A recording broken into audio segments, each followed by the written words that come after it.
A very pleasant evening to you out there. Many thanks for joining us on another edition of the program National Talk on ECWA Television International. My name is Joyce Jakada. We're live on Facebook and YouTube at ECWA Television International. Do well to join the conversation. On National Talk tonight, the Supreme Court has affirmed the financial autonomy of the Nigeria's 774 local governments in the unanimous judgment of its 7-member panel on Thursday. The Supreme Court unanimously upheld the suit brought by the federal government to strengthen the independence of local governments in the country. A member of the panel, Emmanuel Agim, who delivered the court's lead judgment, held that the local governments across the country should, from Thursday, receive their allocations directly from the Accountant General of the Federation. The new arrangement ordered by the Supreme Court empowers the Accountant General of the Federation to bypass the state governments in the monthly disbursement of federal allocations to the local governments. Recall the Attorney General of the Federation and Minister Lateef Fagbemi filed the suit in May. Similarly, the Minister of Information, Mohammed Idris, says the federal government and the leadership of the organized labor have agreed on 70,000 naira as the new minimum wage for Nigerian workers. The minister said the agreement was reached at a meeting between the presidents Bola Ahmed Tinubu and the leaders of the Nigerian Labour Congress, NLC, and the Trade Union Congress, TUC, on Thursday in Abuja. NLC President Joe Ajero confirmed that 70,000 naira was where they were on issue of the minimum wage. He also said that part of the discussion was that minimum wage will no longer wait till after 5 years to be reviewed. According to him, the agreement was that the minimum wage will now be reviewed every 3 years. Ajero said the organized labor will consult with their members on the 70,000 naira benchmark. In the studio tonight, I'm now joined by Barrister Polycarp Dama Dato, who is a legal practitioner and also the Director of Research Office of the Governor of Plateau State. Good evening and welcome to National Talk. Good evening. Thank you for having me. Let me begin on the congratulatory notes. I see this is a big task, and a big congratulations to you for this emerging as the Director of Research. And for us, we're not surprised because you have over time showed the quality in terms of competence and your antecedents. I mean, this is well deserving, and a big congratulations to you. Thank you very much. I'm honored and thank His Excellency for the privilege. All right. It's an honorous task. We're trusting God to put in our best. And I trust God to actually help you, because I think for Plateau people, there's actually a lot of joy on the streets, and people beyond the talk, people are seeing the work, and we must congratulate the governor and his team. I mean, you are doing very well, and we pray that God help you to continue in this light. Thank you very much. All right, let's go straight to the crux of the conversation. The Supreme Court has affirmed the financial autonomy of Nigeria's 774 local governments. And this is for so many long overdue, because there have been a lot of conversation around local government autonomy. Recall that the local government is Nigeria's third tier of government, and the level of government that's one that is closest to the people. I mean, the grassroots. But for over 20 years right now, the local government have almost been crippled in some states, and that is because some governors decide to seize the federal government allocation and only release funds to them, like barely funds that can barely keep the local government going. And when you go to the streets and ask people, or people at the grassroots level, some will tell you like the local government is almost not existing, because without finance, like they wonder if local government can actually operate, or the council can actually do anything. But the umbrella body of the all local government chairpersons across the country are saying that most of their members do not even have access to the controversial accounts in their states, the joint accounts that they have, that the governors are supposed to be like trustees. But some are saying we do not even have access to these particular accounts, or even the funds that is being allocated monthly from the federal government. Like most of the governors are in control, including even dissolution of the local government executive, despite repeated court order adjourning such action, calling it illegal. But we see that as we speak right now, there are a lot of states that, so many states, caretaker committee. But the conversation now is about local government autonomy. So many people have tagged it like success, for some victory for the President Tinubu-led administration. But the likes of Afenifere have said that, no, this is an assault to the concept of democracy and even federalism. Makinde of Oyo State has also come out to talk against that. Oh, we have a system on ground. When you decide to just say, oh, we are going to send funds directly to the local government, talking against the joint state account, something is even against the constitution of the country. So, but I don't know, amidst all of these divergent views, what do you make of the local government's autonomy that the Supreme Court have passed judgment on? Well, it's a very complex discussion that we won't be able to do justice to it within the time allotted. But what I can do is to say that prior to the advent of democracy in 1999, local governments used to go to Abuja to get their allocation from the federation account.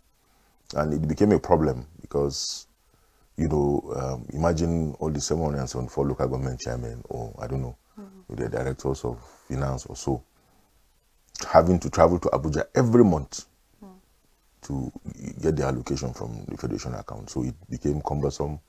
It exposed them to dangers, of course, because of travel, and then the financial the implication of having to go to Abuja to get your allocation. So, I mean, the lawmakers tried to cure the mischief by saying, look, instead of coming to Abuja, you can have a joint pool where all your monies can go into a state joint local government account, so that from there the states can now disburse to the local governments. And it became the practice. But of course, after the election in, I think it was 1998, that was the last local government election that was conducted by the military under the 1998 decree. The 1999 constitution makes provision for the establishment of state independent electoral commissions. Section 7 of the constitution also says the system and structure will be maintained by the state, and the State House of Assembly will make laws for local government. So it became a problem because most states, as at that time, they didn't even have state independent electoral commissions.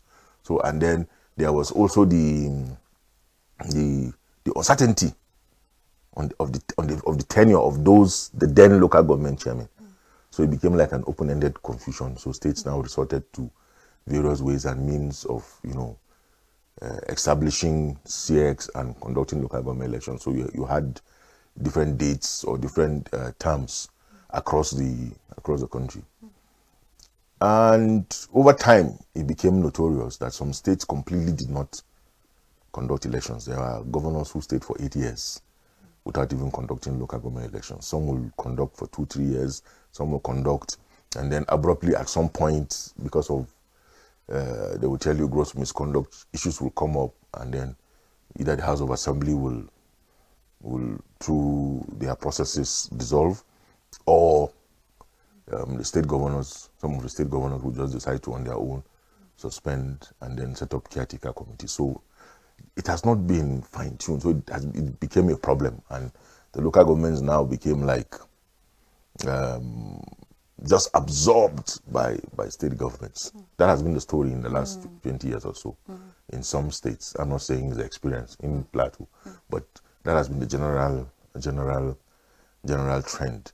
And then, the administration too at the local government then did not even help matters, because we had issues of zero allocation, where primary school teachers were not paid for months, some running into years. Public service suffered at that local government level. So it became a problem. Now, the Attorney General of the Federation, who is the Chief Law Officer of the state, of the Federation, who is empowered by Section 150, we can embark on any public interest litigation. And he felt, of course, being the Chief Law Officer, he felt that he should enforce the Constitution. And if the Constitution provides Section 1 sub 2 says, each state of government will be democratic, there'll be system of democratic governance at all levels. The system of having caretaker or interim or whatever name, you might want to be ingenious to give to them, that is illegal, is invalid. Why should we send federation account to state joint local government accounts when there's no democratic system in place in those local governments. So these are some of the issues that the Attorney General, by way of originating summons, took all the attorneys general of the 36 states to now seek for interpretation. The Constitution allows, under Section 232, that where there's any the conflict of understanding of law or fact, that the Attorney General or the states, between the federal government and any state, or between the states, you know, you can. The Supreme Court is the court of first instance, as it has original jurisdiction to hear.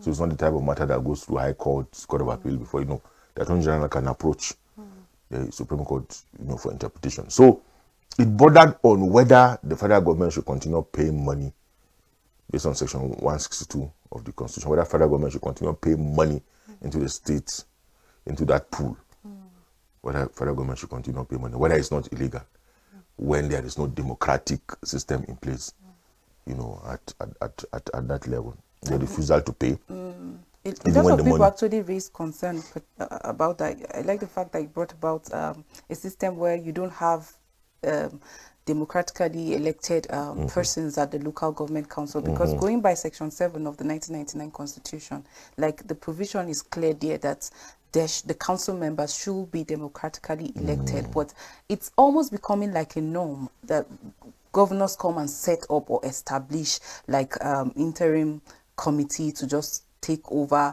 before elections and all of that. And this has been issue of concern because, like I said earlier on, the local government is the third tier of government and is closer to the people. Unfortunately, in so many states today, you see the local government like is underdeveloped. Like people don't feel the impact of development, though allocations are being sent, but you barely like see development in terms of road infrastructure, hospital, education, like school. Like you barely see development taking place at that level, and that is why do you see this autonomy now as a welcome development, like that now going forward, because the Supreme Court going by the judgment is like immediately the Attorney General can start making payment directly to the local government? Do you think that this is going to help in bringing about development at the grassroots level? Well, I don't want to be too optimistic, because what we need more than anything is to get more patriotic persons contest as local government chairman. What I would love to say too is that the Electoral Act 2022 has made it mandatory for all local government laws to be in sync with the Electoral Act, so there'll be consistency, meaning that our State House of Assembly cannot arbitrarily fix terms that are less than 4 years. It must be 4 years. So the procedure for the conduct of elections at the local government level must be the same as that in the area councils, right? So if these monies go in the resolution of the matter, the Supreme Court said, look, there are two ways based on Section 162 by which you can pay that money. You can pay the money straight into the state joint local government account, or you can pay to the local governments directly. And that since it is clear that there's no dispute as to the fact that some states refuse to pay the local governments their money, or they deduct the money, and you know they have had caretakers for you know at in referendum, they resolved that the states do not have the discretion. That it's not illegal to pay money into the state joint local government. That's what the Supreme Court said. It's not illegal. It's one of the ways by which you can send money to the local governments. Right? You can send through the state joint account, or you can pay directly to the local governments. And that the states do not have any discretion, and that the states are only agents of the local governments, they only receive the monies on behalf of the local government, they do not have any discretion, and they cannot interfere, and that no state law can be made to reduce any amount that comes from the federation account in the name of a particular local government. And in the resolution of the issue, in the leading judgment, Justice Agim JSC now said that when you are interpreting the Constitution, you must look at it holistically, and that you must give it a purposive interpretation. What was the mischief that the lawmakers were trying to cure when they made the law? You must look at it broadly. You mustn't be too static, and that you must use such occasions to try to solve any future future problem or challenge. So in that resolution, the learned juries now resolve the matter that federal government should just pay directly, since paying to the state joint government account has been based on section 162 sub 5. And they should pay the monies directly. Then it raises the question as to what becomes of state institutions that are funded from contributions amongst local governments. That's another administrative challenge. What happens to state universities? What happens to SUBEB and so many other institutions of state that local governments contribute? So my immediate thinking would be, of course, if those monies go directly to the local government, we should be able to pay back because it's like a contribution. How do we run? So that's where we are. So back to your question, I had to give that background so that you will appreciate where I'm headed. Now that there'll be some form of attention on administration at the local government level, it will help in the quality of the persons who will contest for local government elections. I'm not saying so far the experience has not been very good. We've had some good local government administrators, but we need to get more people, involved so that we get quality leadership, because that's where they're dealing with primary education, you're dealing with public health, primary health care at that level, social service. We need to get more people who are patriotic, who mean well to get involved, contest. But thank God, now that, caretaker, there's a restatement of the law, of the constitution by the Supreme Court, that it is illegal to have caretaker committees. It's illegal to have any form of interim leadership at that level. So it means that CX should be emboldened, should be developed, should be encouraged. The laws should be robust in sync with the Electoral Act 2022, so that there will always be continuity in terms of elections, and then the quality of persons who will seek elections will change. This is also a time for citizens to also start thinking ahead, because elections, we're going to be seeing series of elections across local government areas, and it's not time for one to just go out and vote for anybody, but voting for somebody that is competent, somebody that is patriotic, somebody that will actually do the job. But one of the concern about this whole issue around local government autonomy, when you go by the judgment that was passed by Justice Emmanuel, he highlighted the fact that around some local government, there are issues around anomaly with operationalization of Section 162 that talks about the joint account. Some governors just used that as an avenue to exert control and not to even send funds to the local government, put people that will just, like administrators that are the yes sir kind of administrators, and they literally don't have a say. And that is why in the end, you don't even feel any impact of development. And even though some people, like going by the judgment, the attorney generals at the state level are saying until we receive the certified true copy and go through it, like they are going to make their decision as an association or as a body. But then, even as we look forward to the implementation of this, some people are saying, why not just call the people that have actually perpetrated this act, like this evil of siphoning money that is meant for the local government, and just deal with them rather than just taking decision. So, but I would like you to speak to the legality now of transferring the money directly, because some people will say the local government are the creation of the state. So why now we having a system when directly from the federation account, like you send money? Like, speak to us to the legality of this, because some people are fuming, while some people are happy, are saying at least now we'll feel impact of development. Some people are bringing arguments around that. What is the legality of that? Anyway, I need to make it clear that not all state governors divert local government funds. In the case of Plateau, I can tell you, you can take that to the bank, that His Excellency Barrister Caleb Mutfwang has been diligent and prudent and has not in any way interfered with local government funds. And that story might also be true for some other state governors across the country. So on the issue, you see, there are so many what we say in law lacunas. There's some form of confusion. There's what is called the doctrine of the covering of the field. If the National Assembly makes law concerning anything, concerning any matter, it is assumed that that field is already covered, and a State House of Assembly cannot make a law that is not in sync with what the National Assembly has already made. So is this contradictory? So it's a doctrine, right?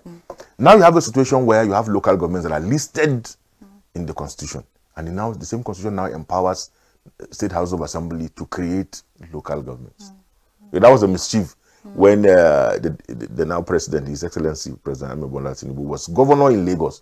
When they now created local governments, and the federal government under the leadership of the then president withheld local government funds meant for Lagos State. And the argument was that, look, you can't create local governments because those local governments are listed in the Constitution. So what do? Are you supposed to delist these local governments from the Constitution so that the various House of Assemblies will now have the power, as it is in the Constitution, to create local governments?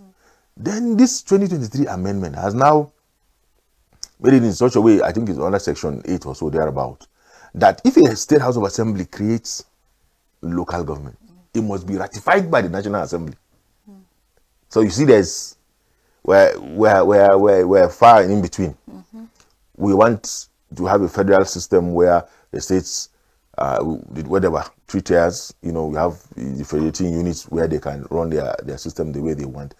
But you still have the Constitution making it slightly difficult for the various State House of Assembly to operate. You have the doctrine of the covering of the field. Whatever law you make must be in sync with what the National Assembly, what laws the National Assembly or has been enacted at the national level. And then even if you create a local government, it must pass through some form of veto by the National Assembly, whether it's boundary adjustment, whether it's local government creation. So at the end of the day, it's like giving you with one hand and taking with the other. So we're stuck with the local governments that are created by the military, not to talk of the inequities and the inequalities inherent in that system, where some have more local government, some states have more local governments than necessary. You have some persons, some demographies have been boxed, some have been divided and turned into minorities in the way and manner some of the local governments have been created. So it's a naughty issue that we might need to take our time to look at it critically as a country, and how we can resolve it. All right. How prepared are we? Because some people are saying it's not about passing the judgment and then pushing for immediate implementation of it. How prepared are we? Because what we are actually scared of at the state level might also show itself at the local government level. Now, before now, there's a law in place against establishment of caretaker committee, but so many governors went against that. So now that this judgment is saying immediately transfer funds to the local governments, how sure are we that some of these state governors that have been found wanting in terms of all this like diverting of funds meant for local government will not go behind bars and still get that money? Like, do you think that we have the modalities in place to ensure implementation? And then, when it comes to the election, it all bounces back to the people who they elect to, because it's not about appointment now, it's about local government having financial autonomy as well as political autonomy, and adhering to Section 7 of the 1999 Constitution by ensuring that election actually take place. But how prepared are we? Because some people say Nigeria as a country, like, a lot of beautiful policies on paper, but when it comes to implementation, it's like we're always not prepared for that. But speaking of this autonomy for Nigeria's 774 local governments, what do you see in terms of readiness and implementation of this judgment that has been passed? Well, the judgment is clear, and that it's to set up caretaker committees is an invalid act, and that is a gross violation of the Constitution, and it has criminal connotations. So I'm sure in the next 90 days, the remaining 21 states that do not have that democratic system in place, will step up their game. In the case of Plateau, there was even a notice by the SEC, even before the judgment, for the conduct of local government elections, because the tenure of those who were there would lapse, I think, in October or so. So you would have democratically elected councils across the 774 local governments. The issue of siphoning, I don't want to believe that there's any governor who will go out of his way. Most times, you'd find state laws, you know, making it mandatory for certain deductions to be made to take care of certain agencies, you know, common interest agencies, or you know, commissions, or higher institutions. For example, you might have a state, you might have a college of education, you want to run it, you know, in collaboration with the local government, so you fund together. So most times you'd have deductions made based on that to take care of those agencies. That's my immediate assumption, as the case for most, if not all, the states. So what you would have would be a situation where everybody will be circumspect.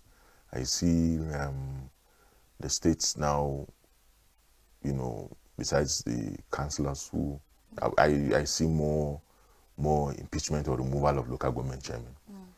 The councillors will be more demanding. I pray that more quality people would contest for councillorship seats, so that there's accountability, there's probity. You know, you want to ensure that there is separation of powers of some form at the local government level, so that chairmen are called to account. So what should the people now at the grassroots level, like, what should they expect and what role can they play? Because for some people, when you say local government autonomy, the average man on the street or at the local government level, it's ambiguous terms. So what should they expect and what is their role in all of this? I think that people should be more demanding. Let me be a bit frontal.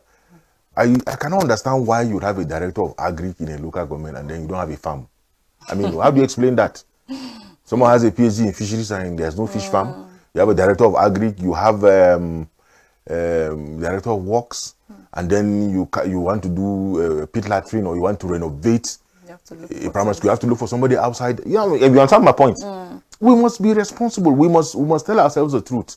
If I'm director of agric in a local government, and we have in some cases thousands of hectares of land, and we are not doing anything about it. There's a department there. There are agric officers. There are extension officers. We are not farming. We are not doing extension work to reach out to the farmers in the local government. Then it tells you that the problem is not about whether there is autonomy or not, or whether money is paid directly to the local government or is paid into a state joint account. If a leadership is not responsible, there's nothing you can do. The best you can do is to call them to account. We must step up our game at the local government level. There is no reason why primary school students will be sitting on stones. In some cases, there are even no roofs. True. Yet, there's a local government structure there. Or in cases where you enter primary health care and then basic drugs are not available. You can't get basic care. Everybody wants to go to the tertiary health care. Everybody wants to go to Jude. Everybody wants to go to a teaching hospital from the local government. When the provision is supposed to be made at the local government level by the local government chairman to take care of common ailments, basic ailments like malaria, diarrhea. I mean, people have to travel all the way. You have to travel all the way. So it tells you that something is fundamentally wrong. So the populace, the citizens must begin to demand such things from. And then sometimes you have white elephant projects. They go on wild goose chase and just do projects for the gains. So if there's a director of works, they should be able to step up their game and begin to do the construction themselves. At least the few ones that they can do, like the box culverts, like the small bridges.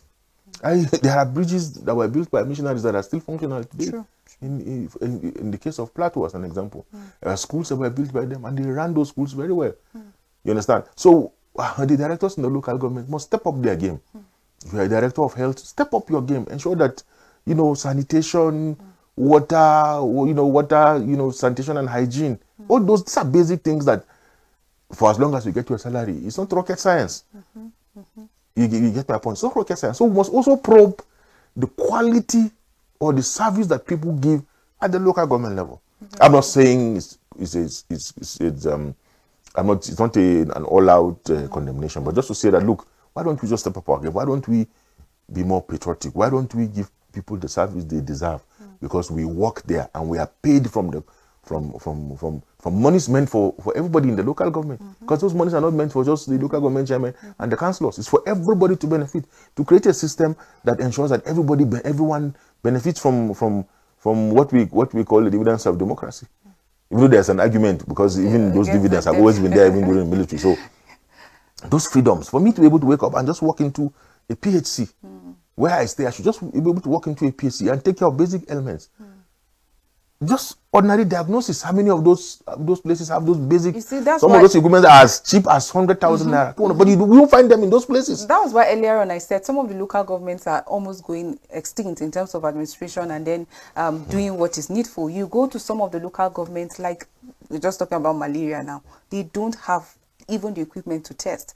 Some even PCM. So the family have to start resorting to rushing the patient down to the city, and in some cases the patient might not even make it because of the distance they have to cover and maybe bad roads, among other things. So like you rightly said, even as we applaud the president for this stride, a lot of people actually talk about it like it has been a long time debate. The former president Muhammadu Buhari tried to ensure that there was autonomy for the local government, but it didn't end up well. But we saw that the Attorney General sometimes in May actually pushed for this, and it has been granted. So while there are celebrations, while some are like outlining concern, as citizens, it's not time for us to fold our hands, but we should be able to probe people that are the hems of affairs. And this is no time to just say, oh, we're going to be voting people based on affiliation, nepotism. Oh, now because there's actually autonomy, let's push our own so that you can take a share of the national cake. But we should have people that are really patriotic. And quickly, I'd like us to look into the issue of the minimum wage. Like there have been a lot. Okay, I just wanted to just say something before we go into that. Let's not be in a hurry to. There's always been autonomy in that sense, in inverted commas, right? Because I told you about the experience before the 1999 scenario where local governments used to go to. They used to go to Abuja to collect the money. Do you know that at that time, those guys in the local government were the ones who were doing very well in the country. It was fashionable to work in the local government because there was some form of lagis. That's the truth. You understand? So like when you say financial autonomy, well, is there they will get the money, but at the end of the day, these local governments cannot operate in isolation because they are in states and they are local governments in states. You understand my point? So what has just changed is the fact that these monies do not go into state local government joint accounts directly. The mode of them getting the money has changed. It has just been varied. So now say, look, you can get it directly as it was before 1999. In 1999, you had to go to Abuja, but in this case, we'll just pay directly into your account. So it's not like a jamboree. Or, so the state governors will still have some influence. It's not a jamboree where, because you're a local government chairman, you think you will just be catching Bahamas every day with monies meant for development at the local government level. What I see happening, and that's what some of us are suggesting, is that let's have even anti-corruption agencies at the state level. There's one in Kano. It should be replicated across all states, so that because you can imagine that a situation where it's only the EFCC that can handle. So no, you need to have anti-corruption agencies across the states, so that you can take care of some of these misdemeanors and misconduct. Very true. So there have actually been a lot of rigmaroles as regards minimum wage. Of course, we know constitutionally every 5 years there's supposed to be a review of the minimum wage to actually reflect the current reality, and it's already 5 years since the last minimum wage. Like since April, Nigerians have civil servants and others that are working for private sector have been expecting like there should be a figure out there that by May, let's see implementation and all of that. But there have been a lot of back and forth between the federal government and the organized labor.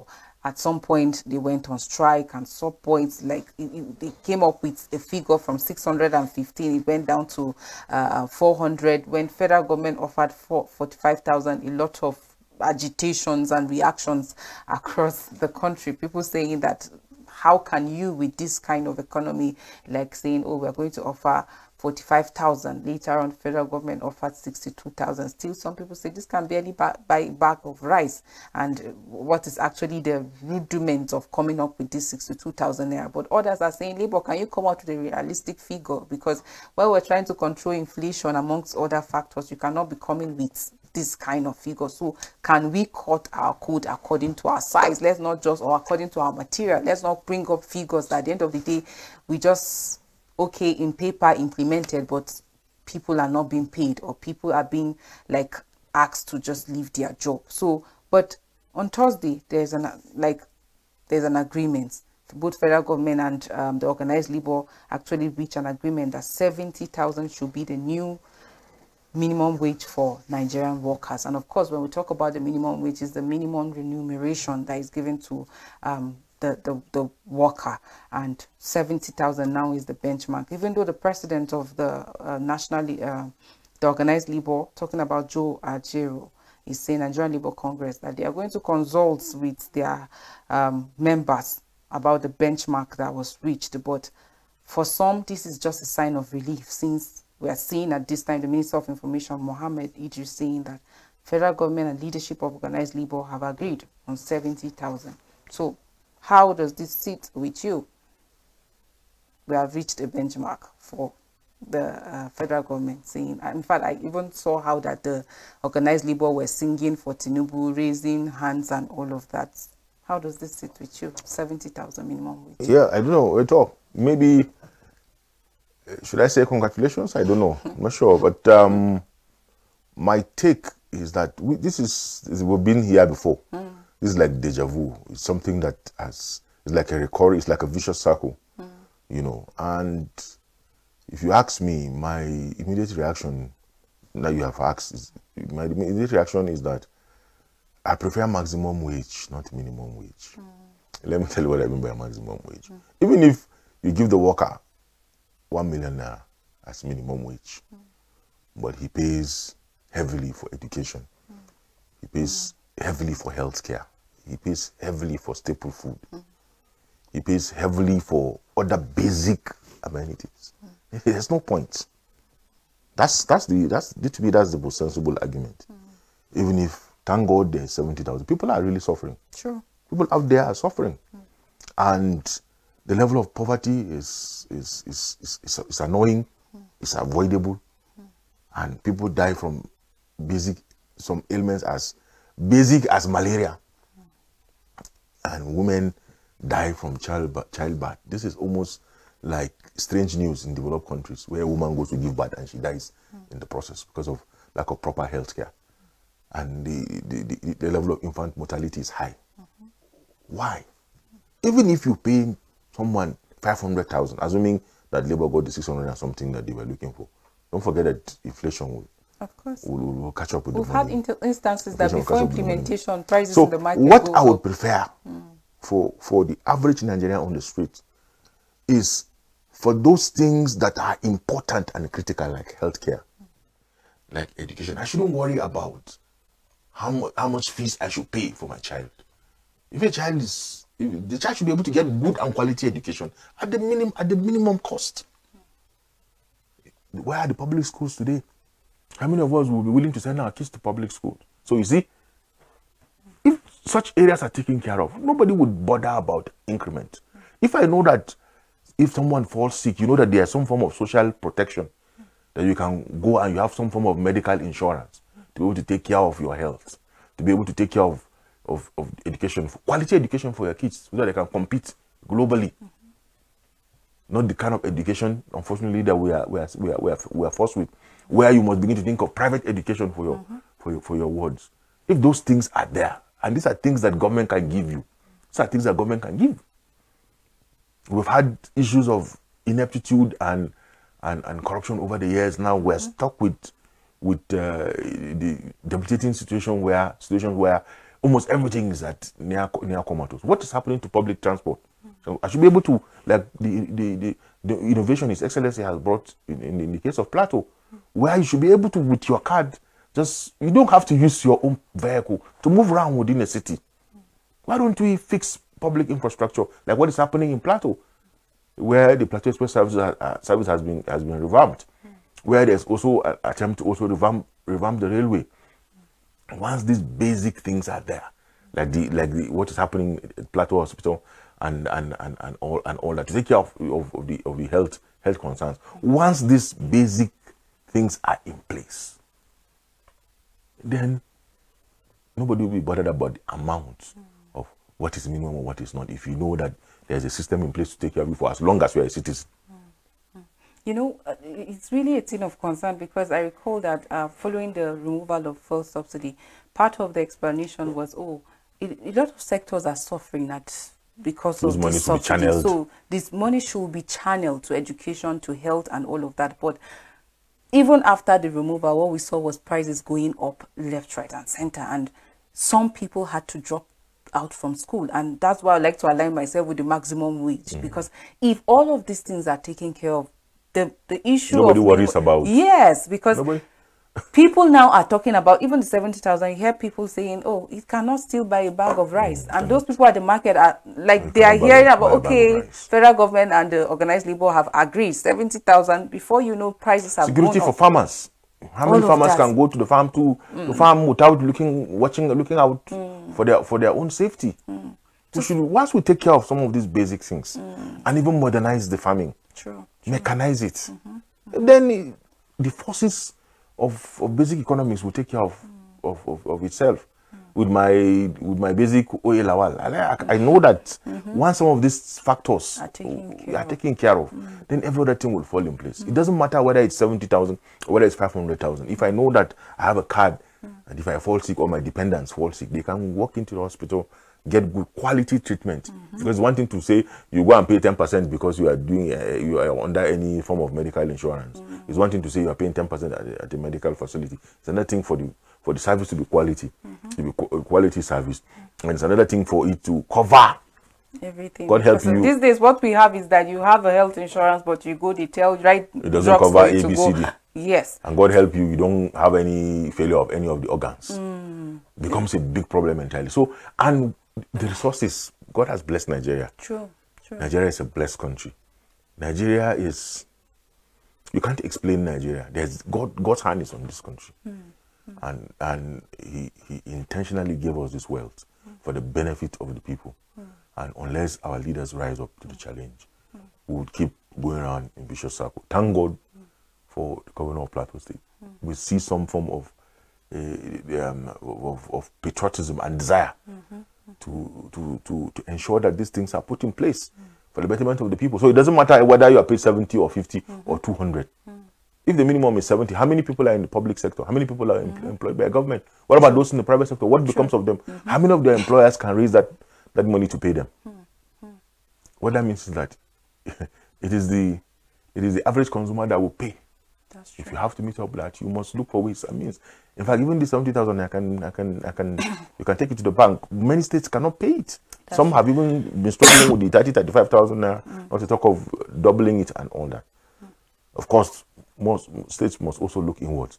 I begin to see how they can be ingenious to create elevated level of IGR. And I mean, there are a lot of conversation about ability of the states to afford that, and I would like you to just speak to, are there other options that the states can actually look at? You know, I said Nigeria is blessed.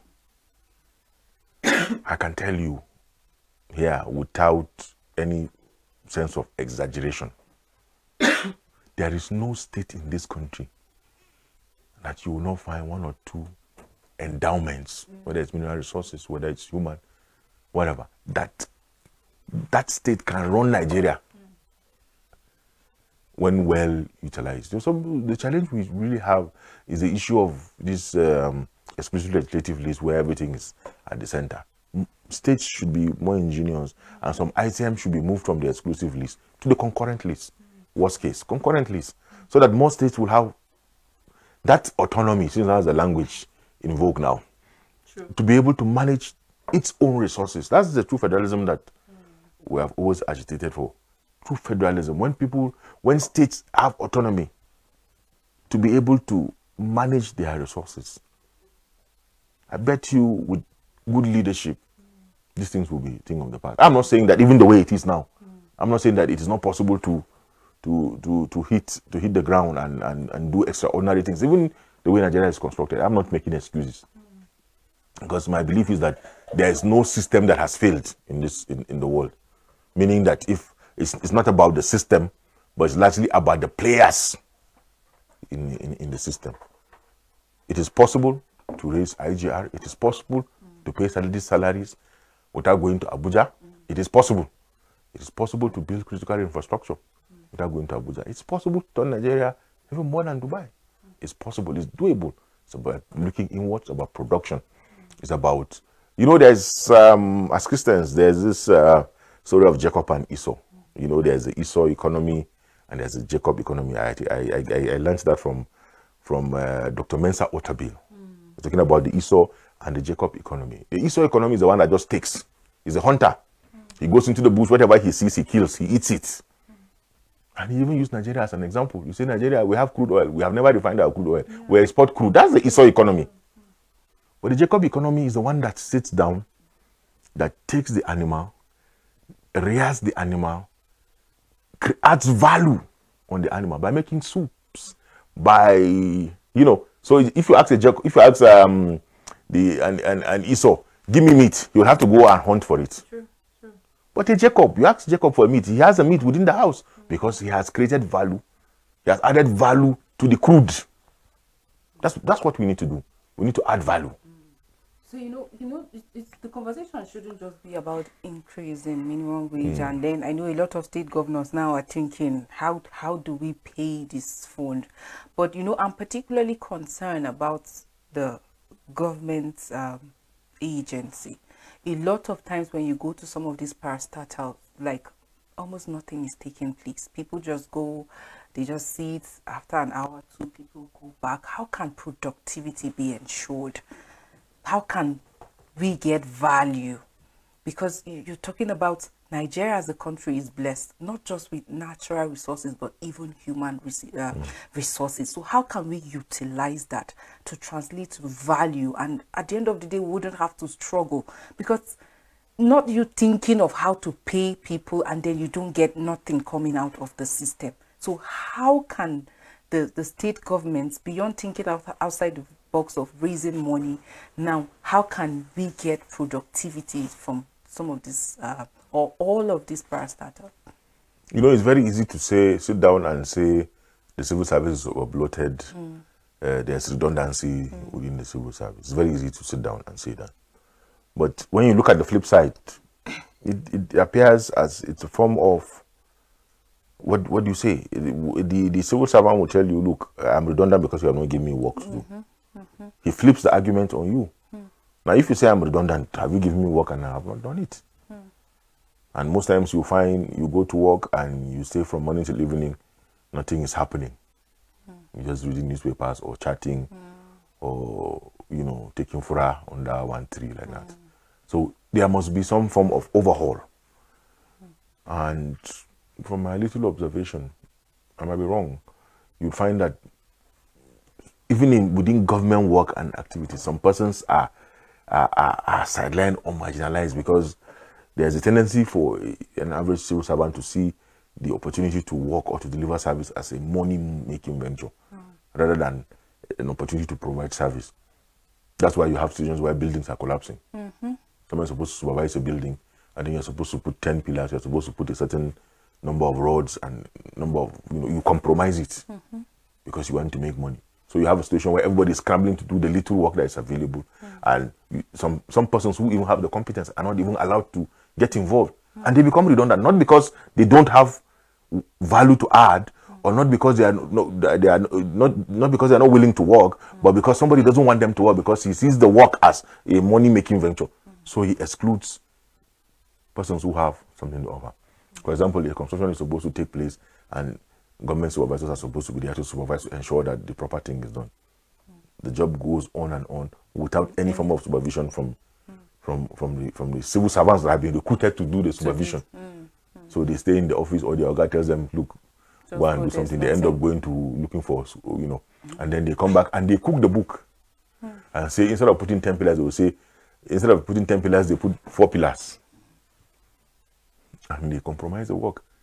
But because you can't see the pillars, they will say, we are putting 10 pillars. They bring out a wonderful report. And that's just after 5 years, it collapses. So at the end of the day, it's not so much about that there's redundancy. I think our major problem is corruption. Our major problem is corruption. What is the percentage of the civil service? Our major problem is corruption. And corruption has eaten so deep. It has become a cancer.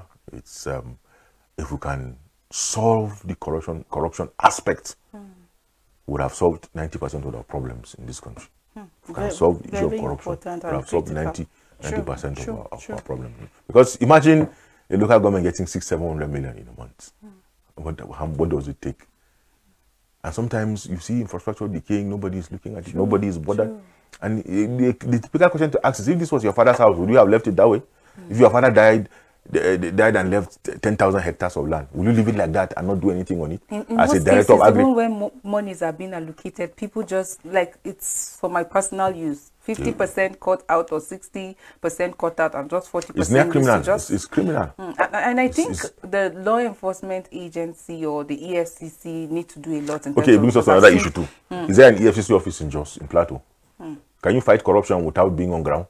It's almost impossible. You get my point. That's why I was talking about having corruption agencies across. Plateau belongs to the regional office of EFCC. So if there's any matter, you have to go to Gombe. The personnel is not there. You don't have an EFCC office in Jos. So with all in Plateau, and I can tell you it's like that in so many other states. So are we really serious about even fighting the corruption itself? Is the institution capable and competent to handle the issues? They are overwhelmed. They are overwhelmed. The attorney general in the various states, do they have the capacity? Do they have the structure and the law backing them to be able to do their work effectively? You know, situation even in Plateau here, where persons are arrested for banditry and for cattle rustling, and then they are instead of for killing people in their sleep, for attacking villages and killing people in their sleep, and they are taken to Abuja instead of proper investigation here. The office of the Attorney General does not have the power to investigate. He can only prosecute. And the investigation is done by the police, and the police is the federal police. That's why we're talking about state police. And the police is the federal police. So it is what they bring to him.